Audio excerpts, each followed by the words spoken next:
8 stories, as we said, in the queue for the day. Starting off with the biggest one tonight that basically seems like it just wrapped up because he went long.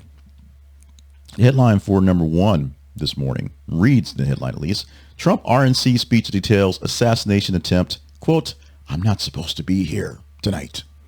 So let's get that part of the way, and then we'll talk about the actual speech. Donald Trump, of course, survived the assassination attempt, I guess 6 days as of now. It'll be 7 days tomorrow, as we record this on Friday. A young man with a long gun got onto a building and shot at him at a rally. That's plain and simple. You see in the picture here, if you're watching the video, the bandage on his ear, which is still healing up from the shot. Literally, like it was essentially a turn of the head, saved him from dying on that evening. In the speech, he opened up talking about what happened, and he gave the speech. We got a preview of it. There's a big hole there where it says, let me tell you about this thing that happened. It'll be the last time I talk about it. It's too painful. And then the next part of it was, and so moving on. So everything that he gave in the speech about the time was ad-libbed, at least, or at least not from the teleprompter, not written out loud. So no one got a chance to get a sneak peek of that.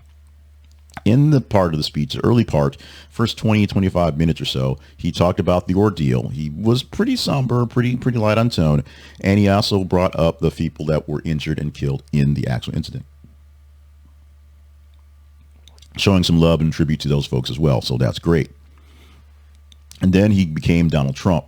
Even though he talked in a kind of a slower, lower tone, and there was less sort of yelling and crazy and back and forth, there was plenty of yelling and crazy in his head, at least, and in the words coming out, as he determined not to say Joe Biden's name, but they actually said it twice, dropped out a crazy Nancy Pelosi here or there, talked about various things that aren't exactly true and various things that are so much very not true in his speech that was supposed to go about 70 minutes per written and went about 94, I believe. I actually stayed up to watch the whole thing and fell asleep somewhere around the 35-minute mark and dozed off for a good 10, 15 minutes back and forth until I kind of got up, got some coffee, literally, and got through the whole thing.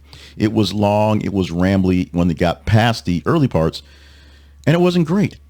Now, some people graded it an A because, he didn't yell and scream at folks. Some people graded it more of a B, C, or D because he did not show the empathy and the unity that he said he was going to.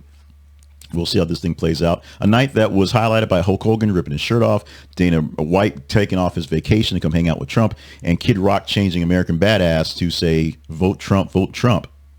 There you go. Plus some other things happen as well. And, of course, the nomination, blah, blah, blah. Lots of pictures of Trump with grandkids in his lap. Lots of humanizing of Donald Trump on the night. And it wasn't a bad night. The whole convention actually played very well, played fairly nice, and wasn't quite the rip-roaring red meat thing that we expected. And this